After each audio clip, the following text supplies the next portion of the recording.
നിലമ്പൂരിൽ അങ്കനവാടി പാചകപ്പുരയിൽ 8 അടി നീളമുള്ള ഭീമൻ മൂർഖൻ പാമ്പ്.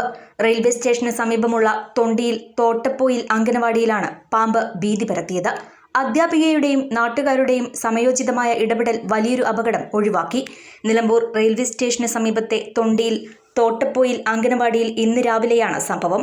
കുട്ടികൾക്ക് ഭക്ഷണം പാകം ചെയ്യുന്നതിനായി അടുക്കളയിൽ പാത്രങ്ങൾ എടുക്കവെയാണ് അധ്യാപിക പാമ്പിനെ കണ്ടത്. പാത്രങ്ങൾക്കിടയിൽ ചുരുണ്ടുകൂടി കിടന്ന പാമ്പ് അധ്യാപികയ്ക്ക് നേരെ ചീറ്റി.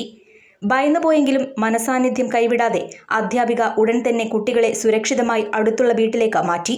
തുടർന്ന് നാട്ടുകാരെയും എമർജൻസി റെസ്ക്യൂ ഫോഴ്സിനെയും വിവരം അറിയിക്കുകയായിരുന്നു. വിവരമറിഞ്ഞ സ്ഥലത്തെത്തിയ ERF അംഗങ്ങളും സ്നേക്ക് റെസ്ക്യൂവർമാരുമായ മജീദ്, ജംഷീർ എന്നിവർ നടത്തിയ പരിശ്രമത്തിനൊടുവിലാണ് പാമ്പിനെ പിടികൂടിയത്. ടൈലുകൾക്കിടയിൽ ഒളിച്ചിരുന്ന 8 അടിയോളം നീളമുള്ള പാമ്പിനെ അതിസാഹസികമായാണ് സംഘം പുറത്തെടുത്തത്. പിടികൂടിയ മൂർഖനെ പിന്നീട് വനം വകുപ്പിന് കൈമാറി. KL71 news, Nilambur.